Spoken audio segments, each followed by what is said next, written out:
Welcome to the Therapist Thrival Guide. My name is Miranda Barker. I'm a licensed clinical social worker. And with me today is my co-host, Dr. Lucas Volini. Hello. We are here to talk about all of the things that graduate school didn't prepare you for, plus more. And today we have Miss Tracy Blad with us. Hello. Tracy, do you want to introduce yourself? Yeah. So my name is Tracy Blad. I'm a licensed marriage and family therapist. I have been in the field for about 10 years. As far as my connection to Ellie, I am part of the franchising team as a clinical territory director. So that means that I am overseeing and supporting franchise owners and clinical directors in their process of opening and being open as a clinic. Awesome. So how long have you been a therapist in LMFT? Yeah. So I entered the field about 10 years ago. Okay. Which feels like forever ago. Are you still seeing clients? Yes. Yeah. And supervising pre-licensed clinicians as well. That's amazing. Oh, yeah. National Board Approved Supervisor as well. Yes. And when did you do your Somatic Experiencing certification? Yeah, I wrapped that up early last year, January of 2021. I was creeping on you on Instagram, actually, and I saw a picture where you were you were posing in front of like a big banner that said Somatic Experiencing, and you were like, I'm finished, it's done. Yes. Cool. Yes. That's awesome. That probably felt like a graduate degree. That's a pretty rigorous training. Yeah, it's over the course of 3 years. There's 3 modules in the first 2 years and 2 modules in the what they call advanced year. And got to do my very last one in San Diego. Okay. In person. So what goes into each module? So each module covers specific different components of like how to integrate SE or somatic experiencing into your practice. So we talk about traumas related to, accidents or natural disasters or seeing horror, those types of things that each module kind of specifies to those types of things. Okay. And a lot of grad programs don't cover SE for a number of reasons. It's new, relatively new, and it does, I would say that graduate programs, you can't teach somatic experiencing in grad school like you can teach structural family therapy. There's so much more sophistication to it, and because it's so involved with working with the person's body and kind of an internal embodiment of their emotions, it's not something you can just read a book chapter on and feel like, okay, I can go do that now. Absolutely. And it's difficult to teach. I think a lot of professors aren't equipped to teach when they don't have those certifications and whatnot. So what is SE? What is somatic experiencing? Yeah. So somatic experiencing is a trauma therapy modality, and the, kind of perspective around it is that our bodies, obviously our brain has a fight or flight or freeze response, and that functions well when we're in the wild. If we're going to get chased by a lion, we know to run, right? But that because of just advancements in just human nature, right, our brains still respond to things with a fight or flight that maybe the context obviously isn't the same, but that we have those responses in situations that we can't play out the fight or flight response, right? So then that energy gets trapped in our nervous systems, and then you see the different symptoms of behavioral or physical health. Because this stuff is all primitive. Yes. It is so caked in and hardwired. Yes. And so for thousands of years, our defense would signal us when there was literally like a woolly mammoth, or a tiger chasing us. And so in those situations, it would properly activate, but we would literally run from the tiger, or whatever it was coming to get us. And so our bodies would be allowed to exercise that out, and everything made sense. It's like now we don't wake up every day worrying about food, shelter, the elements, the wild, and how we can defend ourselves. And so we kind of downsize, in a lot of ways, the things that our defense mechanisms will activate over.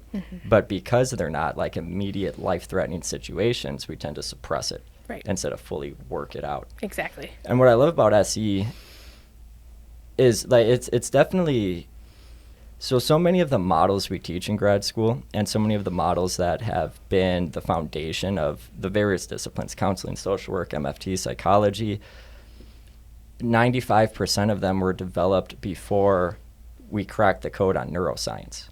Before we fully understood the extent to which mental health is a product of every aspect of our body, neurologically, and how that's tied into our central nervous system and pretty much our entire biological system.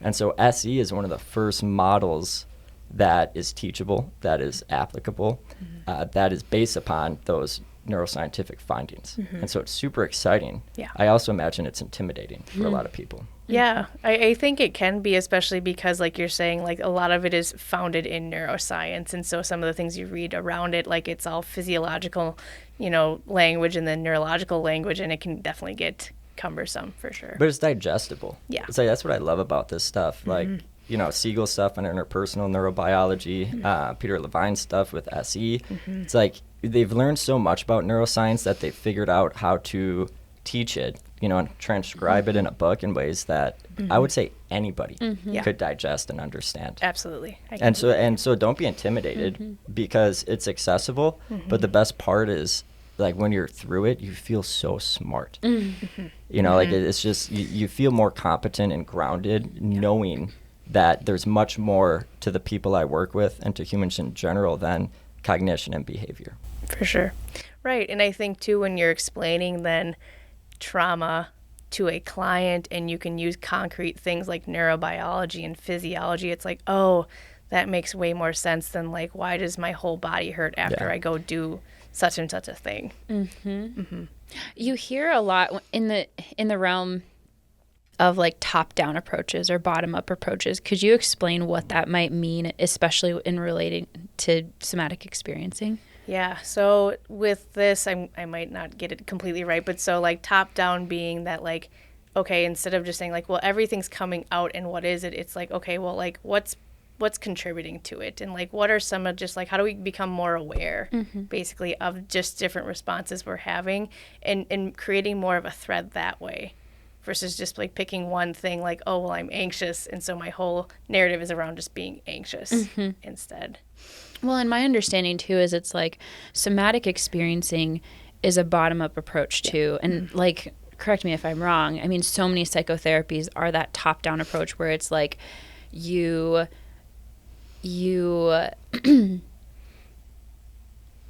start at, like, your brain, and then you say, okay, this is why this is happening, and then you're going through talk therapy and then you see the symptoms relieved. But for somatic experiencing, it's the opposite, where you start at the symptoms.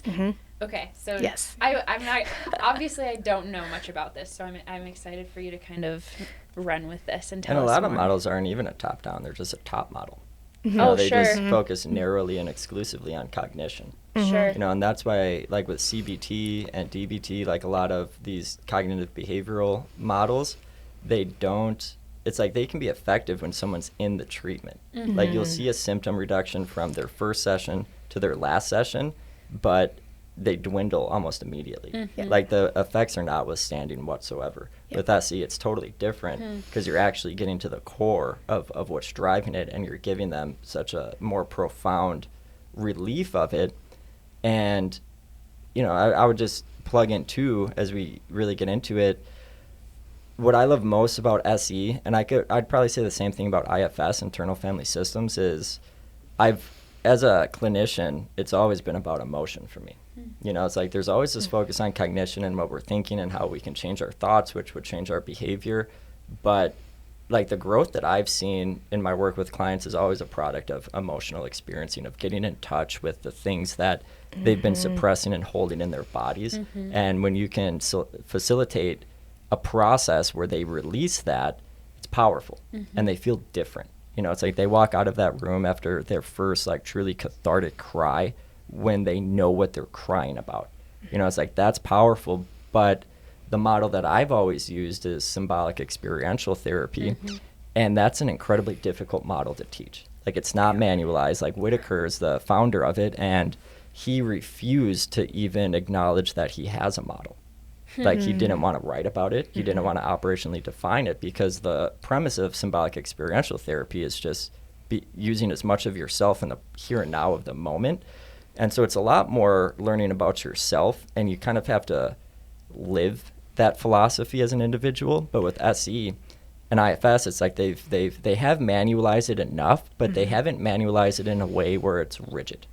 Like there's still so much flexibility in how the practitioner can creatively use the teachings from the method to create those experiences with clients, which is brilliant. Yeah.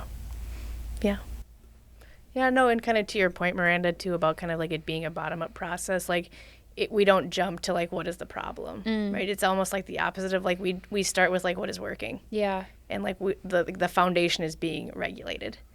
We do not, like, they're already dysregulated coming to therapy, right? So we can't do more dysregulation work if they're already dysregulated, right? So if we can like just practice being in our bodies and being regulated in our bodies in that way, and most people don't even know what that means to be in your body, right?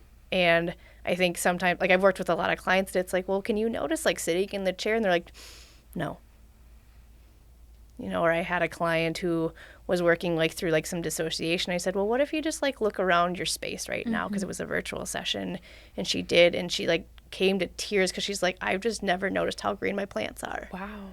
And so to be able to just like be like, oh, what is it like in this moment to just like be so present in that? You know, I think really to, again, build that foundation and then work your way out of like, okay, now how do we like build capacity for this so that when your body is ready to go into those trauma responses again, you feel like you can tolerate it too. So does SE really start at kind of the behaviors and the symptoms then and trying to work through those?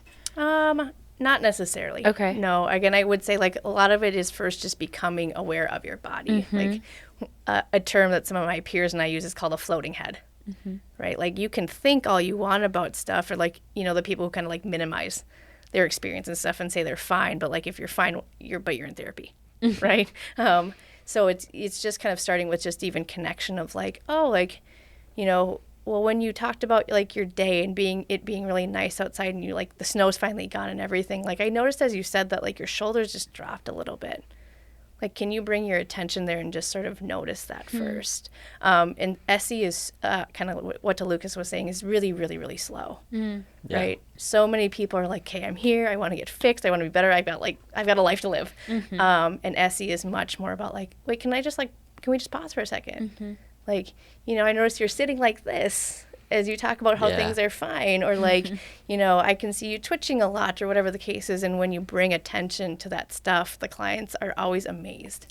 It's like that they've never thought about what their body's doing. Yes. When they're conscious and engaged. Yes. Like they have no idea. It kind of reminds me of like when you're watching a TikTok or a reel or something and then it says like, okay, now like unclench your jaw and like drop your shoulders. And then you're like, oh, wow, I didn't even realize I was It's like my doing jaw's that. not clenched. Wait. I know. It is. It's like, oh, called out. Yeah. Yes. And I like to reflect to clients too, like at some point, I'll ask them like, have you noticed like how still I am when I sit? And like how relaxed I am? And then, you know, they'll pay attention to it. And then I'll mimic, you know, how they're sitting and acknowledge how much tension they're holding, you know, and how they're fidgety, you know, and they're moving around. Yeah. You know, and it's like that's a good way to start to anchor them into a different mindset where they start to experience mental health differently. Because clients, you know, like the general public, they assume it exists in our head and only our head. Yeah. And just society in general, it's like who's been taught at a young age the significance of going into your body and paying attention to what's going on in your body. But that's not only neuroscience. I mean, it's a lot of what neuroscience has done is establish what Eastern philosophies have known for centuries. Exactly. You know, it's like your relationship to your body. Mindfulness and meditation is all about, it's not about not thinking. It's about activating all of your senses at the same time in the very same moment, you know, and how much just more grounded you are. Right. So it's even that in and of itself, like the client's first introduction to the interior of their body, which we acknowledge as a additional sense now. You know, like I think that's like the sixth or seventh sense is the interior of your body. And that's what I would say the most important one there is. Yeah. I would say even to kind of to that point where you said like sometimes you just like help acknowledge, like, do you notice like how I'm still and how you're moving? Like something like a skill we're taught is to mirror, right? And so when they start to lean in as they're talking about something and like providing that re-engagement of like, yes, please bring this to me. Like I want to hold it with you. It just even like even that body connection, that energy connection just shifts the session, I think, entirely sometimes because they need that unspoken language of like, I'm very in this with you. You know, and I think that's something as a practitioner of this that I've learned is like how sensitive my own nervous system actually is just as a whole.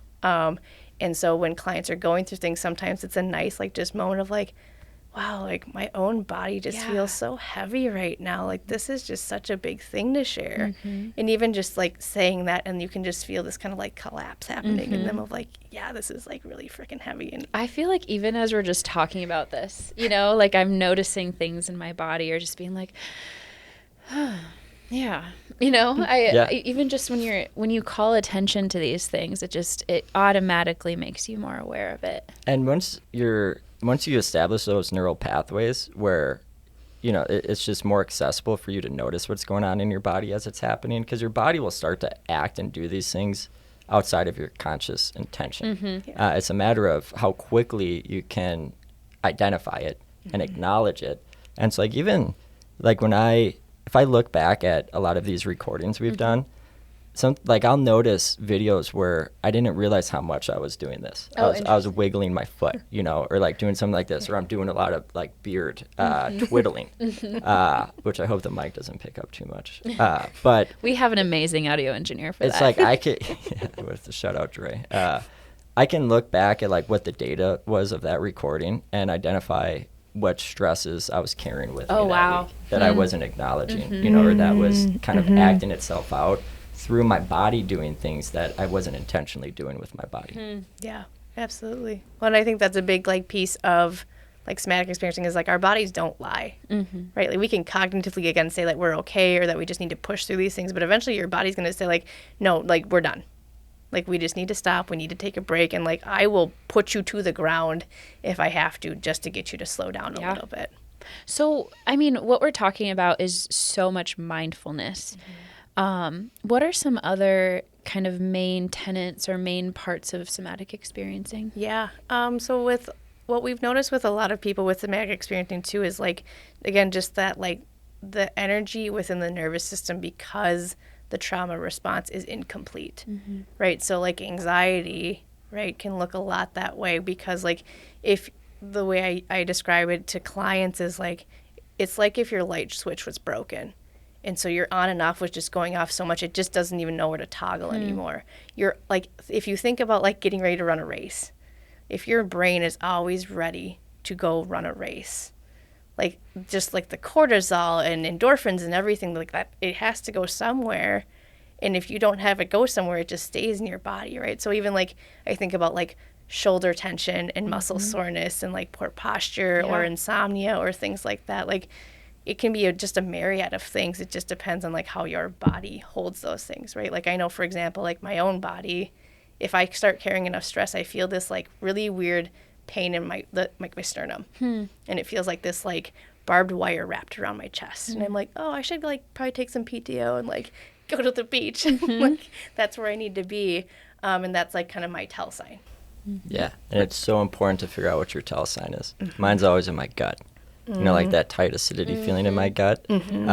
Or externally, it's, like my two tendencies are like the foot clock, you know, kind of roll thing, or excessive beard twiddling, whatever I would call He's that. He's going to have beard dreadlocks. That's the real tell. Yeah, so like even like just this morning when I got to work, I sit down and I noticed that I was doing like twiddling my beard with extra intensity. And so that was my cue to just take some deep breaths, you know, and like calm my body and relax my body. And these are things that can happen so quickly. You know, it's like once you just build it into how you exist, it's just so helpful. Yeah.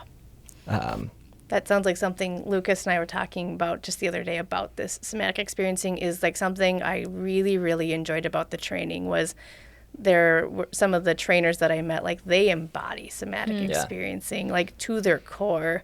So in the advanced training I was in, the instructor was talking and she interrupted herself. She'd be like, hold on, I'm just like noticing this thing. And she stopped talking and she like processed what was happening in her body. And she's like, okay, I'm good. And then she just went back on with what, and I was like, I love you. Like, that's so I love cool. every part of you right that. now. It's so cool. And like, I think too, when we think about like doing trainings, like when we're learning from people who wholeheartedly like believe it and walk it, like how can you not, right? Versus someone who's just kind of like going through a slideshow and like, hey, we'll practice on each other kind of thing. Like that's a lot harder to sell, at least for me as a clinician. Yeah, like how could you live cognitive behavioral therapy? Right. If you did, you would be lacking a whole lot of meaning in your life. Right. You know, and so it's and that's what elevates you to a totally different tier of like therapist authenticity. And showing up authentically and organically with your clients is when the nature of the work you're doing with them is totally parallel with the nature of the life you're living yourself. It's transformative. Yeah, yeah. And that's where you ultimately want to get clients to. You know, is where, you know, if a client I worked with for 3 years that, you know, if I think about them right now, if I would hope that, you know, maybe this morning they noticed that their body was doing something that, you know, prime them to realize that, okay, I'm stressed, there's something going on, and they took a moment to acknowledge it just like I did, you know, and kind of breathe through it. And so maybe more about, you know, this process of how this does get stuck in our body. Like one of the examples that I've read in their literature that I think was super helpful was how, like when somebody's in an accident, maybe someone gets hit by a car, they're unconscious, you know, EMS comes, they get them onto a stretcher. At some point, they're going to come out of consciousness. And what their body wants to do is like start shaking and start fighting. They're like, what happened? Where am I? And what EMS is trained to do is to secure them, you know, to get them to stop doing that. But that's what will freeze that trauma inside of their bodies. You know, and so like there are so many things we could be doing differently and better based upon this knowledge. But when they come into consciousness and their body is wanting to fight, wanting to get that energy out, how important it is to give the body that opportunity to exercise it out. Because if you don't, it doesn't just go away. It gets stored. It gets stuck. Right. Yeah, absolutely. I'm wondering, though, why is this really mainly used as a trauma modality? It seems like there are so many parts of this that... And maybe it is used for anxiety, depression, other diagnoses too. Yeah. I mean, I would say I use it with all of my clients. Yeah. Like there's just, I don't see a point where it's not applicable. That makes sense. But in the book, Waking the Tiger, so that's Peter Levine's like foundational book. Like, so if anyone is interested in getting more information about just SE, that's the book to read. I'll put it in the description. Tell his story of what he had like a patient in a just physician's exam room. And he had him run from a tiger. Yeah. So he had a client that he was seeing, and he had said, like, well, what if you just let your mind wander? And the client's mind wandered to when he was a child and he was running from a tiger. And he just, like, let, you know, the client just, like, his body just kind of go through those motions and, like, just the dynamic shift that has happened. Or a big story in that book also is about having someone get in a car accident and this man's on the ground and he just said, like, I'm just going to support you in this, and like just kind of like maintained eye contact with him, and his body just kind of like, he didn't restrain his body. And just attuned to him, was present with him, and just how different of an experience it was for that person. And he just happened to be there. And there's a lot of anecdotes throughout the book of clients that he's worked with that, like, it's releasing these like responses from trauma, and how dynamic it changes, just like their functioning. And I can say that, you know, also even seeing that in my own clients, like who, when we were talking about like that bottom up and top down piece, right? Like, well, on the outside, it's like, well, you know, I kind of have like an attitude with people, or I get really defensive or whatever the case is. But like when I really connect to my body and like lean into like, I have this strong fight response, and we just like give space for that, like then it's like, oh, like I have that much more capacity actually to like tolerate getting feedback, or like I'm not as verbally reactive because I'm not physiologically holding on to so many moments in my life when I did want to fight back and I couldn't.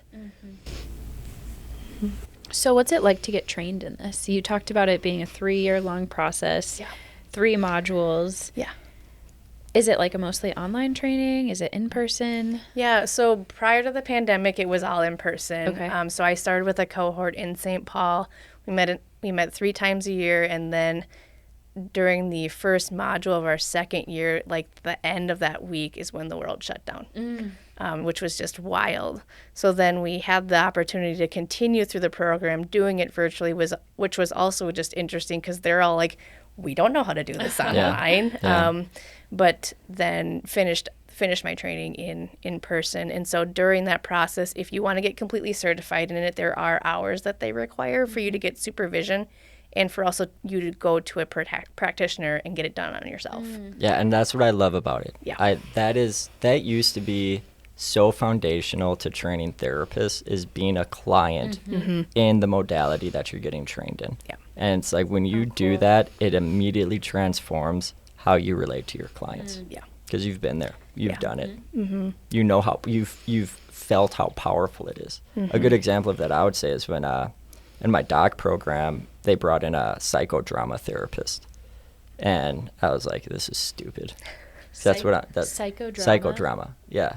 So like using like drama and performing and like theater practices to help people like recreate suppressed experiences in the here and now where like they fully feel it. You know, and so the facilitator was there, and she was like, all right, we need like a volunteer that we're going to do this exercise with.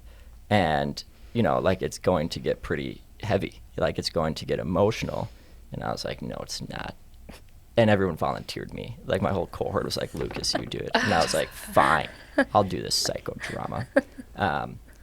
7 minutes in, I was bawling my eyes out powerfully. Like I was, what this facilitator did to me was first something I was resistant to. Yeah. And then I was like, what kind of sorcerer are you? And then I gave her a big hug because I was so grateful. I was like, I let out so much in that moment that I had no idea that I was keeping stored and holding on to. And so like psychodrama, it's just another method to get at the same thing. I would say somatic experiencing is the most advanced, complete theoretical and conceptual understanding of why these things work. And something that's really interesting about the trainings too is when you are doing them, and I think they do it virtually too, but then per each like topic that gets discussed over the course of the weekend, then you do have volunteers that then the instructors do the somatic experiencing on the students. And so you get to watch this like live just interaction of it, which is even like watching it is super powerful because like then it's in that moment like you get even more validation of like how real this is and how effective it is. And it's people that like you develop these very close relationships with. So then like afterwards you talk to them and it's like, I don't even know where I am right now. Like this is just so wild. And because I feel so just relieved. Yeah, and it's disorienting at first. So you have to readjust your entire state of consciousness. Yeah. Because it feels different. Yeah. Everything feels lighter. And that's like what I love about this when it's done well is not only do they have these powerfully cathartic experiences, but they have a complete understanding of why. You know, like when people ask me, like, is it bad to cry? You know, it's the answer to that is always no. But what I always say too is, like, it's never bad to cry, but there's a big difference between crying and not knowing why you're crying, and crying when you know exactly what you're crying about. You know, and SE is a method that helps people get to a point where when they do cry, one, it's a much more powerful cathartic cry, but it's integrative because they know why and where it's coming from. And that's why that's where the relief comes from, because everything kind of lines up and clicks. Right. I love this stuff. So with somatic experiencing, like, is it an expensive training to go through? I feel like I've heard that it's really expensive, and so I've never really looked into it. But Yes. I feel like that's what was being told to me in graduate school. But Yeah. it sounds like it's worth it. Yeah. I mean, it's definitely an investment in something that like you have to kind of financially be prepared for. Like, how expensive is it? Ballpark. Over 10 grand. Oh my gosh. So then, but that's to go through like the entire process of being certified as a practitioner. Yeah. Like you certainly don't have to go through all that stuff if you don't want to. I know a lot of people who've even just gone through like the first 2 years just so that they have like a foundation of like knowing the things. But yeah, so it's about 12 grand, I think, when you include doing your sessions and consultations and all that different kind of stuff. And it's not a lump sum. Like you don't need to have 10 grand cash, you know, ready to go. No. It's different than grad school because you do it as you're already working professionally. So it's a write-off. Well, if you own an LLC, not if you're W-2. Yeah. Sure. And it is somewhat self-paced, right? Like the different modules and how quickly you move. Yep, you can go as fast or as slow as you want through the process. I think if there is a gap in trainings of more than 5 years, you have to go do the last one you completed before you move forward. But yeah, it's self-paced, and there's lots of scholarship opportunities within the actual institution itself as well. So yeah, ask your employer to pay for it. You know, like it's worth a shot. But students, what students after they graduated or when they're on the brink of graduating, because so many therapists are just nerds, you know, and like lifelong learners. And when they're on the brink of graduating, they're like, I don't want to be done learning. Yeah. And so they're like, what certification should I get? You know, or what else can I do? And I always tell them that the only 3 certifications that I would say are worthy of their investment are, if you're serious about couples work, get certified in EFT. Yep. Like, get some serious training in that, because that's all neuroscience and attachment, and that's just brilliant stuff. If you're serious about trauma and just more general practice, somatic experiencing or internal family systems. But those are the only 3. Don't do the Gottman training. Oh, I like Gottman. I've never done the training, but I love just him. read their books. Yeah, the books are so good. You know, it's like there's not really a sophisticated method to Right. Gottman when it comes to practice. It's really good knowledge to know. So just read the books. Yeah. Yeah. Yeah. Well, there's a couple of somatic experiencing instructors that have obviously their own specialties, and so now they are doing trainings that are founded both in their practice and somatic experience. Sure. So Diane Poole-Heller Yeah. is someone who, she is a powerhouse in attachment, but she's also like an indoctrinated instructor in somatic experiencing, and so all of her attachment stuff is integrated with somatic experiencing, and it's just the coolest stuff to listen and talk to about, because she talks about how your brain and your body are wired and then how that impacts Yeah. how you interact and connect with other people. It's I was able to have lunch with her at one point at a conference, and she and I just got so giddy and nerded out on applying therapeutic practices to large systems. You know, like doing more large group macro system work, because this is when we were in the nitty gritty of the political divide that was emerging. And so we were just talking all about how we can be using this stuff for much more than, you know, the number of people that can fit in a therapy office. Yeah. And so I'm pretty sure she was continuing on with that research. That's what I was doing when I was researching. I'm just a YouTuber, though. So. One question I just thought of for Essie. It's not an exposure therapy. Do you go through like a retelling of your traumatic story, or does that you're not required to do that? No, you could do your whole session in silence if you needed to, and you just let, like, as the clinician, then you just kind of support what the body does. And you can kind of watch that the person, like, their prefrontal cortex is coming on, like, oh, this is really weird, or my body's doing really weird stuff. Like, you know, what if we just lean into this a little bit, like, or lean into it as you're tolerating it, or like doing check-ins. But no, there doesn't need to be any verbal. See, and I think that's one of the huge valuable points of this modality. Like, I'm working with a teenager. I'm working with a teenager right now who has been through so much trauma, does not want to talk about her trauma history, doesn't want to kind of dive into those things. And I'm trained in narrative exposure therapy. And so I'm like, well, friend. What if I talk about it? Can we try some of it? No. Yeah. But like, she, I think, would be an excellent candidate for somatic experiencing, because she is in tune with her body, and she's experiencing so many physical symptoms that are a result of her trauma, but doesn't want to walk through all of those different things. And so I already made the referral for Tracy, you guys. She's gonna start seeing Tracy. It's gonna be great. It's gonna be great. Yeah. But no, I think that's so valuable. Yeah. Yeah, no, and that's a piece that I really leaned into with this, because prior to this, I was a non-directive play therapist. So same thing of like, the story's going to come out when it needs to, but I'm not going to ask those direct questions. Like, that feels really gross to me as a clinician. But it's amazing that, like, without any sort of dialogue, like, there can just be these huge releases of things that, like, keep people captive. Right? And they don't even know it, because they think cognitively, like, well, I don't think about this thing. Why it doesn't bother me. We don't need to talk about it. Well, your body needs to talk about it. Yeah, your body needs to feel it. You know, and like, that's even the notion of somebody taking 50 minutes to be awake, to not be on a device, and to be quiet, to not be talking, and to just spend that time in their body. That is so powerful. And probably, for the vast majority of clients you've done that with, their first experience of it. One of my favorite questions to ask clients is, you know, if I were to advise you to go, you know, get a cabin in the woods that has no internet access, that has nothing, and you just sit in the room quietly by yourself, how long do you think you could tolerate that for? And they're already tense and panicked just by the notion of that. Yeah. You know, and then there's this old philosophical, I don't think they've traced it back to a specific person, but a philosophical teaching that I think is one of the most important teachings I've ever come across, which is the ultimate sign of anybody's mental health comes down to their ability to sit quietly in a room by themselves.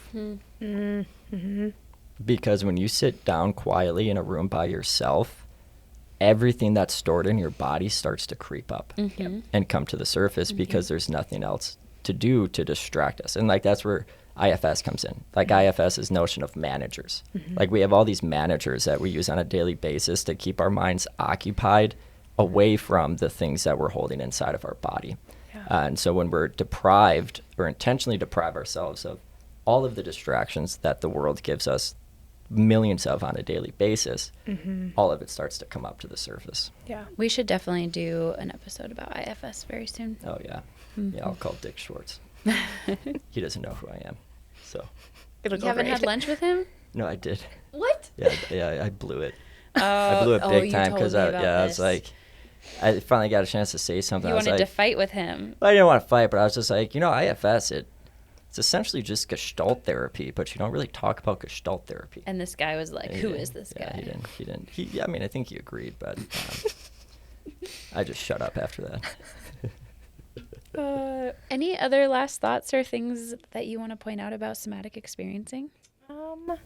I think something maybe that's like important to share is that it's something that you can start anywhere with, right? There isn't this like, well, once you get out like to this threshold of functioning, then you're ready for somatic experiencing. Like you can do that with somebody day one of meeting them, really. Like even in a nonverbal sort of like, it was just so wonderful to get to spend this time with you, and like even just like kind of this natural sort of touch engagement sort of thing that, again, like just bringing awareness to the body, like you can do that with anybody, right? And again, like the knowledge that you get that you can apply to your day-to-day life of like, oh wow, like I really notice when like I get to just be with my family and chase my daughter around the yard, like how light I feel Yeah. in that, right? Because that's all you're doing, and you're doing it fully. And it makes, I love how it makes total sense to me that you went from a non-directive play therapist into SE. Oh, yeah. Because it's well, one, if you're interested in this stuff, you don't have to start by signing up for a training. Start by paying attention to your own body. Start by applying a lot of these practices to your own life and pay attention to what it does to you.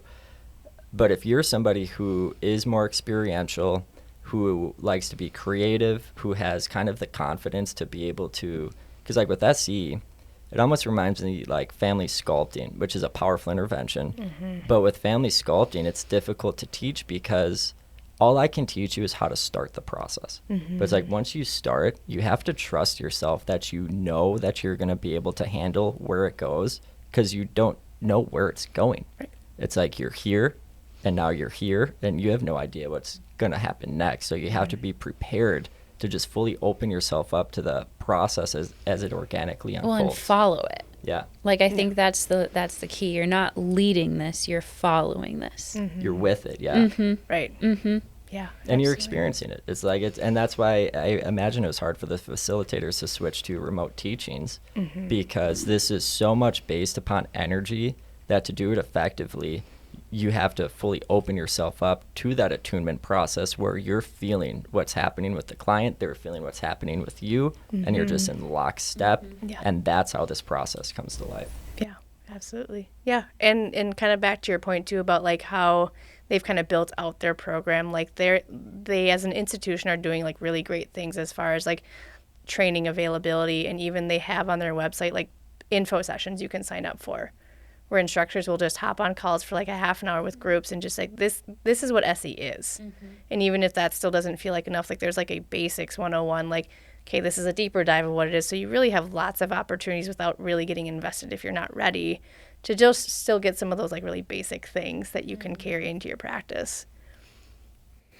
Well, awesome. You're so cool. You are so You cool, guys are cool. Tracy. Thank you so much for joining. Tracy also lives on 40 acres in the middle of nowhere. And I has just wanted to ducks. mention that. Oh, and has ducks. And yeah, I can't wait for your ducklings to hatch and we can go hang out. I can't wait to build a cabin on your property that you'll never even know about. I love It's going to it. be great. Well, thanks for joining. Yeah. Thank you, you guys.